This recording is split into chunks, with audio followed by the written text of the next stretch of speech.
Lao Tzu says, "New beginnings are often disguised as painful endings." Letting go of pain or trauma is easier said than done. Nobody carries it for fun, and it's not a physical entity that we can indeed choose to put down and move on from. Instead, we have to learn how to deal with pain in order to be able to let it go. For most people, although we carry our pain, we feel too fragile to even face it. It bothers us, but we dare not confront it. For example, imagine someone who was mistreated by their parents while they were growing up, and now they hate themselves, and thus continue to seek the company of others to keep them feeling loved and wanted, just in order to be able to ignore the fact that they don't love themselves.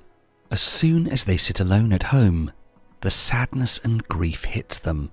Thus, they continue to find ways to be around people, and in doing so, may pick up some unwanted habits. We tend to avoid our pain and troubles, and by doing so, they always haunt us back. Taoism tells us that, instead of pushing it away, we have to let our pain be in order to let it go. We need to acknowledge and confront it, and then learn how to deal with it. Avoiding our pain is like clinging onto a rock in a river trying to take us forward. We use all of our strength to stay exactly where we are, afraid to go on. However, if we could just let go and let the stream take us, we feel we can relax. The trip might be scary, new, or confronting, but it will eventually be less difficult and more rewarding. So, when we feel our pain or troubles announce themselves to us, we shouldn't ignore it, but instead acknowledge it. Ask yourself, what am I feeling and why am I feeling this way?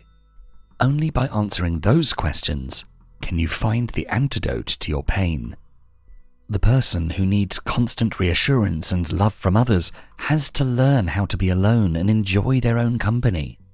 This will be hard, but by ceasing to find constant distractions in others, they might start to pick up hobbies like reading or painting that will allow them to enjoy themselves for who they are, or get to know and appreciate their own insights instead of the insights of others.